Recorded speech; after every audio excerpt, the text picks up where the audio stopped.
So you think the Middle East and the world would be a better place if Israel didn't exist? Yes. Okay. Israel's committed, so many terrorist attacks. They're stealing land right now. They're operating in apartheid. They're currently committing a genocide on Palestinians. Like, do you believe in the genocide they're committing? I think they're fighting for themselves and they're defending themselves. Do you think that's defense? Well, when 1,200 people died, and of which the 1,200 you've killed and admitted that you've killed a lot during, your Hannibal. I will tell you this.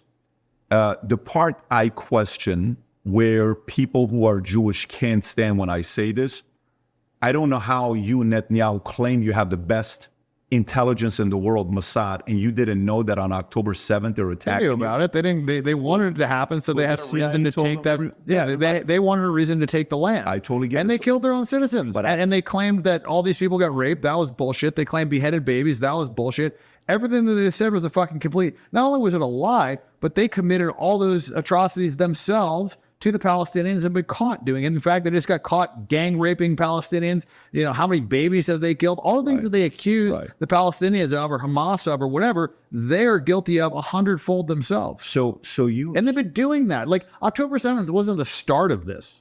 Like the start of this was Nakba. They've done so many different. Disagree. Yeah, I don't disagree. Yeah, so I mean, this is not like, it's not like October 7th is like, it's all of a sudden they just came over there unsolicited and just killed people. Like they had been killing Palestinians for years and years, operating two sets of justice. It's like they have the justice for the Palestinians and the justice for the Israelis. And if you read the Talmud, like, if you're not Jewish, you're basically not a human. You're like, like cattle. If a Jew is killed by, somebody that's not Jewish, then it's the death penalty. If a Jew kills somebody that's not a Jew, then, you can't kill them. It's not the death penalty. Like they literally like segregate in their Bible. They're very protective of themselves. I don't think anybody can debate that. I don't think it's a... Well, it's not the problem isn't that they're protective of themselves. The problem comes when you think that you're better than other people and you think it's okay to lie to anybody that's not a Jew. You think it's okay to steal from people that are not a Jew. You have two sets of standards. The problem with that is it allows you to rationalize anything, right? And human beings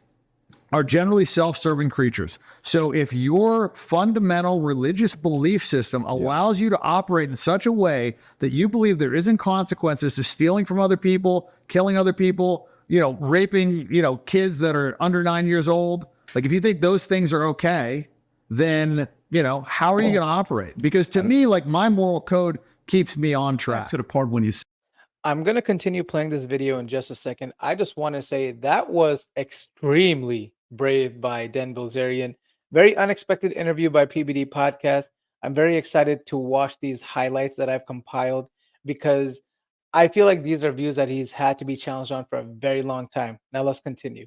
Said they think they're better than you. You believe that Jews think they're better than everybody else. It says it in their Bible. Okay, but you believe they're better than everybody else. Okay. I didn't say they're better than everybody else. They think. According to their scripture. Okay, but what if... And if you look at how they operate, right, like they literally caught people raping Palestinian prisoners and there was riots. But the riots weren't because they were raping the prisoners. The riots were because they felt like they had the right to rape the fucking prisoners. That's why they almost had a fucking civil war, because they felt like they had the right to rape these prisoners. They felt like that was okay because they weren't Jewish. So, when you have a society that operates like that, you're going to have fucking problems. And they're not the fucking most moral army. That's all fucking bullshit. Everything that they say, it's just like almost like, listen, when somebody lies to me, like if you lie to me, I'm not probably going to trust you again. You lie to me a second time, I'm definitely not going to trust you. You lie to me a third time, and I let you lie to me the third time, I'm the fucking idiot. These motherfuckers have lied like 10,000 times. So like, I don't believe anything they... This is probably the most unfiltered I've seen on YouTube. Wow. Why is Israel even an ally? I mean, why when they shot down a civilian...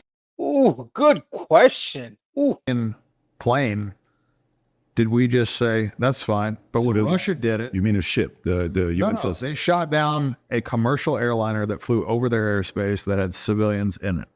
When Russia did that, that was an act of war. Why is there a double standard? Why do you think? Because they control our fucking government. I already said it. But again... Why do you think? Well, I mean, if you want to find out like what the first thing would happen for this to be stopped, again, solution oriented. If we say, what's the first thing? You know what the first thing is? If we stop lobbying, half the shit stops. if the concept of lobbying stops, we had Paul Manafort on the podcast. Yeah, I don't know if you know who Paul Manafort is. Is it Paul Manafort? Anyways, we had one of the bigger lobbyists on the podcast. Him and Roger Stone started their company many, many years ago. And I said, so what do you think about lobbying? I said, do you think it's a good thing? Or do you think... I think it encourages corruption is what I think. I fully agree. But you know what he said? He said, the other side's doing it, so we're going to do it. So if today lobbying stopped, these guys wouldn't have the kind of power that they have today. The whole system's broken. That's the problem. It's broken, and government just gets bigger and bigger and bigger. And yeah, I mean, listen, this country was founded because we didn't want to pay 1% fucking tax on tea. Don't forget that.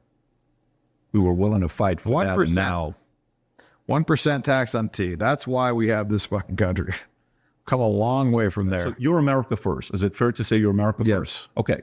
How do you feel about the protesting and the rioting going on in schools, academia, Harvard, Columbia, when you've seen all the stuff that's going on, Free Palestine, Gays for Gaza? When you see that, what do you think about it? Does it do anything to you, or you're like, let me support them? I mean, I think it's pretty funny that it wasn't a problem until it was against Israel. It wasn't a problem with BLM. It was fucking encouraged with BLM. It was always a problem with Bullshit. BLM. They fucking encouraged it. They let them burn down police stations. There was no repercussions. I'm not talking mainstream. No, I'm talking about our government and our media encouraged that shit, right? They encouraged it when it was BLM. Like, they literally burnt down police stations, and it was fine. The mayor came out and was like, no problem, no arrests, no big deal. We don't. When you dig deeper into that, that is true. I didn't realize that, because you can say that Republicans have always been against these type of rallies, whether it's BLM or pro-Palestinian. But the left, they actually did support a lot of these rallies before, the Democrats. And now you see that they're not that supportive of the pro-Palestinian rallies in college campuses, which is really weird. They might report about it once in a while, but they're not going out of their way to support it like they did with other occasions. Don't give a fuck. Right. Take down statues, destroy buildings, burn cop cars, do whatever you want to do.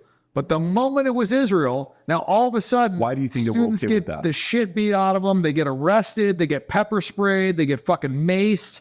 And those are peaceful protests. BLM was not peaceful, but it was fine because it wasn't criticizing Israel. What does that tell you? Let me ask you a question. Well, we'll answer that. What does that tell you? Who's in charge here? But recently, when I watched some of your tweets, I don't know if you've announced this or not. I don't know if you've joined AIPAC. I don't know if you are, if you are an advisor for them. Let me read some of these tweets. Muslims aren't the problem. The open borders and motherfuckers and the media attacking nationalism, pushing DEI, transgenderism, and destroying moral values are the problem. August 4th.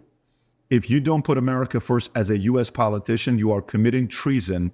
Supporting Israel is bad for America. Netanyahu is a convicted war criminal, and Israel is not our ally. We fought way too many wars for Israel, and we certainly don't need to give them any more money. July 25th. These idiots have ruined movies. Everything they put out is literally propaganda. And then all of a sudden we got scripture here. For what shall it profit a man if he shall gain the whole world and lose his own soul? Is this recent, comments you're making about Israel a recent thing, or have you always had these beliefs? It's more recent. How is he not canceled yet? And by the way, just before all the comments come in, which they're going to come in anyways, attacking Israel is not anti-Semitic. You don't hate Jews if you attack Israel. You can be supportive of Jewish people, but you can also not be supportive of an Israeli government or a country's government. Those are two totally different things. I didn't really realize what a problem it was until recently, and then everybody was scared to say something about it. My brother told me, you can't say anything about it. They'll fucking kill you. Like, everybody basically said that I couldn't say anything about it. And actually now they're literally trying to kick me off the board of my company because of those tweets. So shit. Yeah, I've definitely had a lot of Okay, I guess he is kind of getting canceled. Negative pushback, a lot of my Jewish friends, but I don't give a fuck. It's one of those things where I know that it's the right thing. And the fact that everybody else is scared to say it makes me, feel obligated to be vocal about it. Why do you think it's the right thing? Because I know that they're a fucking parasite. They provide the U.S. absolutely no value. They've done so many things that, would constitute, an act of war against us. I mean, USS Liberty, Lebanon Affair, I can go on and on and on and on and on. But, you know, I think they knew about 9/11. I think they had JFK assassinated. The first thing that he wanted to do, you know, right before he died was, you know, make AIPAC a foreign entity, and not allow them to have nukes. And then all of a sudden this fucking guy's dead. And Jack Ruby, who is Jack Rubenstein, you know, I mean, it's just like, and then you just, I don't know, man, I can't ignore all the shit that they've done. They sold our secrets. Netanyahu lied to us about weapons of mass destruction. We fought all these fucking wars. My friends have died over there. Like, you know, and I just look at what they provided us with, and it's fucking, it's not nothing. It's like a negative, you know, it's not, even if they just didn't do jack shit, that would be, you know, bad, but they've actually done things to hurt us over and over and over again. So like this whole thing of they're our greatest ally is just complete fucking bullshit. And, you know, we send them $100 billion, then they send AIPAC $100 million, and then they distribute it to our politicians, and every politician is a little fucking AIPAC handler walking around and telling them what to fucking say and how to vote. And it's just like, look, I'll donate like $100,000 to politicians, you know, and they call me up like, hey, you need anything? Like every week. I don't need shit. I fucking sit on my ass. I don't do anything. I don't care. I don't fucking break any laws. I don't need any favors. Like I just gave it to them because I didn't want to see any more fucking retard, you know, Democrats in there. So, you know, but that's 100,000. Like, what does 100 million buy you? How many fucking phone calls do those guys get? You know? And so, like, I just know how it works. And the system is broken. Like, these people get into office and they don't have very much money, and they get out of office with fucking tens or hundreds of millions of dollars. It's not a fucking accident, right? So you think that. Now, those are some very, very big claims that Dan made about Israel, like JFK and 9/11. And I'm genuinely surprised that PBD actually posted this interview and risked his platform, quite frankly. So props to him. That 6 out of the 10 richest people in America are Jewish. I think it's just IQ related. You think they started off with money when they started creating their wealth? I think if you look at college admissions and you look at how many Jews get admitted versus how many whites, they lump themselves in, you know, in a separate category. And 75% of college, you know, what is it? 75% is Jewish. Of what? Admissions? I don't know the exact college executives. What Ivy League. The number I have is, you know, my biggest criticism of Trump is his support of Israel. I mean, aside from that, I mean, why do you think he's supporting Israel? Because of money. That's why they all fucking support Israel. Money. Well, you said it's not about money a minute ago. Well, he wants money. I mean, these politicians are right. I mean, there's 2 reasons to run for president. Right. Because you're a good person and you want to do good. Okay. Or because you want fucking money. Sure. And fame. That's it. It's the only reason somebody would join president. A good person, or you want money and fame. And fame. That's it. 2 reasons why you run. Why else would you? Why do you think president? Trump's reason is? Money and fame. You think he wants money and fame? 100%. You think Trump's running because he wants money and fame? 100%. He has money. He is famous. He wants people to love him. He wants attention. I mean, he was doing like reality shows for Christ's sakes. Like he wants more money. I totally get it. But you think he is more, you know, he is, how much you think it matters for Trump to be liked? I think he wants people to like him. Okay. Yeah. So if that's the case, he should have never ran, because ever since he ran, people don't like him. I get it. Well, I mean, but that's the fame is like that. I mean, fame is polarizing. Like, you know, I mean, there's very few people that become famous that don't have people hate them. I mean, it comes with the territory. Like, if you want to be loved, you're going to be hated as well. It's just, that's the way. In 2014, he could have been invited to Beyonce and Jay-Z's party in 2014. In 2014, he would have been invited to, you know, with NAACP. In 20, he went to everything. So one thing to be invited to parties, another thing to have international status and legacy, and, you know, I mean, so the reason why my issue is our support of Israel, and my issue is like Israel's control over our government. That's my problem. It's not these fucking movies. That's like proliferary shit. My issue is that Israel is controlling our government. They have, you know, Mossad operations to get dirt on our politicians. They're fucking bribing our politicians. That's my problem. Okay, and they're doing it to the U.S.'s detriment. And they're going to drag us into one more fucking war where we have U.S. citizens dying for fucking Israel. Yeah. As a veteran, you should not want to fucking see that. Not for it. Iraq was a fucking joke, and we did that because that dumb fucking Netanyahu got in front of Congress, lied out of his ass, and said there's weapons of mass destruction when everybody fucking knew there was. We said it as well, bro. No. It came from him. No, it's not about it. It didn't come from him. It could have come from him, but we did it as well. He testified in front of Congress. I remember that there was weapons of mass destruction. And it was complete fucking bullshit. But we said it as well. But again, for me, the only thing I'm interested in, everything you're saying, I don't disagree with the things that you're saying. I don't care that Patrick Bet David is so uncomfortable, and to everything he's just saying, I don't disagree. I don't disagree. Then, dude, just say I agree. He's not gonna say that though. Like 90% of sports are black or whatever the fucking statistic is. I don't give a shit if Jews have all the money. I really don't care. I don't care if they run Hollywood. Like my issue is like culpability with the people that are pushing these fucking bullshit narratives. The media is mostly Jewish, and the media is pushing this fucking DEI. Yeah. They're pushing this trans bullshit. They're pushing they push the COVID fucking shit. You heard that? I don't disagree with that. Right. So all I'm saying is I want you to be responsible for what you're in charge of. I don't care if it's the purple people in charge of the banks. I don't care if it's the fucking green people in charge of the fucking media. No, but dude, hear me out. I don't care who the fuck it is. I'm saying if the media is the green people and they're pushing COVID and they're pushing DEI, they're pushing transgenderism and they're pushing racism and they're pushing division and they're pushing a degradation of fucking moral fiber, I'm mad at the green people. Right? You see what I'm saying? I don't give a shit who it is. I'm saying who is in charge should have some responsibility. I see. My issue is when they fucking put their country ahead of our country, when they're living in our country and they're politicians in our country. And I care when our country is hurt to help their country. That's what I fucking care about. I don't give a shit if they band together. I don't care if they give each other special treatment, whatever. I mean, I'd like to stop hearing about the fucking, victim card bullshit every time I fucking turn around, because they're not victims. They're crushing in every fucking category. And, and they like constantly refer to the Holocaust when they're the biggest Holocaust deniers of the fucking planet. They deny the Armenian Holocaust, which, like half of my people got wiped out, half of your people got wiped out. They deny that. Interesting point he made there. Again, very brave of him to say that, because it's something you'll notice too. Many African Americans, when they refer to the slavery times, you'll hear people say, "Oh, just insensitive comments. Just get over it, move on, and move on with your life and look at the future and stuff," which I don't totally disagree with. I think there is a side of that. If you want to move on, you kind of got to let go of the past. My issue is you will never hear someone say something like that to Jewish people about the Holocaust. Oh, that will never happen. And I'm actually very surprised he said this.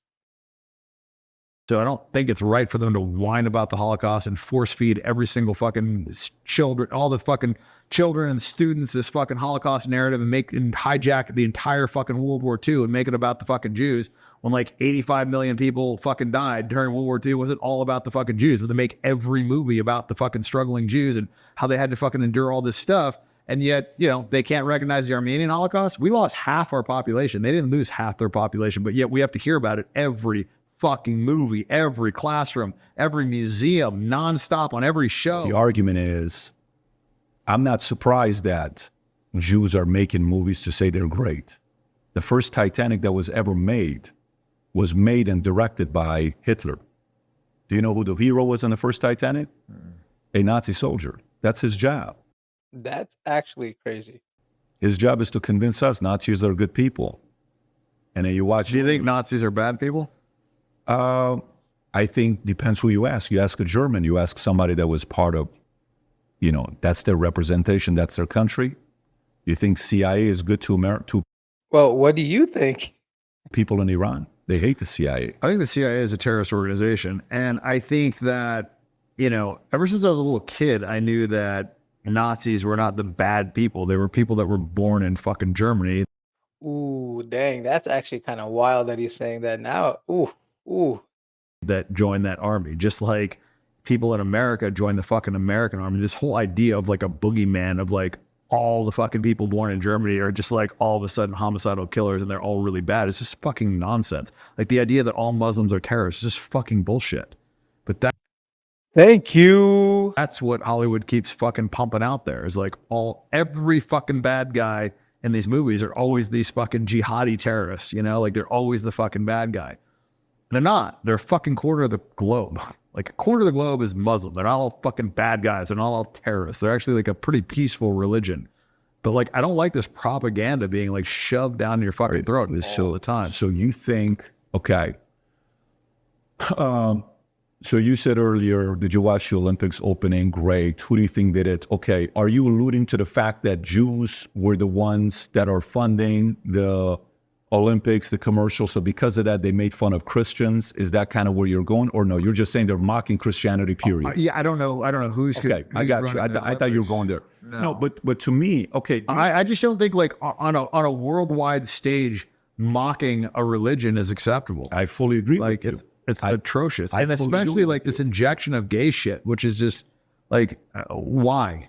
Why does everything have to be gay? Why do transgender people have to fucking read stories to children? Is faith played any role in you? Are you like thinking God at all? Are you going through that at all, or nothing that? Not in the traditional sense. Okay. Like I don't believe in like, going to the church and worshiping and doing all that stuff. To me, the idea of a like God that's up there that is requiring everybody to worship him seems a little strange. I'm not saying it's not, okay, it's not shitting on people's religion, but it just, I don't know. To me, the more successful people are, or like, the better a fighter is, the less he needs everybody to tell him how great he is, And I feel like if you were God, would you really need everybody to worship you all the time and tell you how great you are? Doesn't seem to, correlate with the experience that I've had. I feel like everybody knows what the right thing is to do and just do the fucking right thing. Like, that's my religion. Do the fucking right thing. You know what it is, like, everybody's kind of got their confidence unless you're a sociopath or something like that. Like, so just do the right thing and, don't fuck people over, treat others as you want to be treated. I think there's a lot of knowledge in the Bible. I think there's a lot of good quotes in there. But as far as like traditional mainstream religion, I'm not, if I were to be anything, maybe Christian. I like the Muslims. I think that they have a pretty peaceful religion. They get a really bad rap in the media. But I've met a lot of Muslims and they're, pretty morally sound for the most part. So you would consider being a Muslim? I don't know enough about their religion. I think I'm going to probably read the Quran. So more to just understand it. I'm not really looking for like a mainstream religion to join, but is there this guy, I don't know if you know him or not, this guy named Andrew Tate. Do you at all talk to this guy? Yeah, we're friends. Yeah. I'm obviously being sarcastic. I know you guys have spoken. He spent time with you. Yeah, but Yeah. obviously he went from. I genuinely feel like Dan might convert to Islam. And the reason I say that is when people usually have a moral compass or they want to do the right thing, and then they read the Quran with an open heart, they usually, from my experience, end up converting. If they genuinely want to do the right thing and they don't really care about the external pressures, which it seems like Dan doesn't really care, I would not be surprised if he came out and converted to Islam. Being a Christian to being a Muslim. Yep. And now he's pretty loud about it. Does he have any influence with you reading the Quran or not really? A little bit. Okay. He's a smart guy. He's a pretty smart, well-read guy. So I don't think he would take that decision lightly. He's probably done the research, I don't know. He hasn't converted his brother, so I guess his case isn't that strong, but I don't know. Like I said, I think, there's nothing wrong with learning. Understanding where people are coming from or what they believe in, I think is always good. So did you hear the reason why he said he became a Muslim? No. So when they were in jail, when he got out, we went out and visited him in Romania. And he says, when we went to jail and I converted to being a Muslim, he says, I got hundreds of letters from Muslim brothers. He says, my brother who's a Christian, no one wrote him a letter. He says, the brotherhood on the Muslim side was just more revealing. From what I understand, I don't think that's the reason he converted to Islam. I think that was maybe one of them. I think what he really liked is that Muslims tend to stand up for their beliefs, whereas no other major religion is doing that these days. And what happened on the Christian side? Now, obviously, that's not the reason to convert or not, but that was part of it. And that's when he started getting more into the reading of it. But let me go back to it. So Dan, a part of, for someone who lives life from a extreme standpoint, right? A Michael Jordan, it's an extreme life. The life you're living. Trump, it's an extreme life. You don't have to be that extreme to win in media, real estate, and politics. It's extreme. Why are you putting yourself through that kind of a life? In bodybuilding, in fame, in celebrity, all of that stuff. What did you have a moment as a kid where it was like the most painful moment that impacted you for the rest of your life? Like, was there a moment? Well, that's all the clips I had for the Dan Bilzerian interview with PBD. Great interview, by the way. I really recommend you go and watch it. I was hooked, and I'm very surprised that PBD posted this. Again, I'm very happy that Dan said all of these views because PBD, honestly, I enjoy watching that podcast. The only thing that really grinds my gears inside is their views on the whole Palestine-Israel conflict. They are so off, and they really needed someone to challenge their views. And I'm happy because Dan came and did exactly that. So hope you guys enjoyed this video. Make sure you like and subscribe to my channel if you enjoyed this video. I'll see you on the next video. Thank you.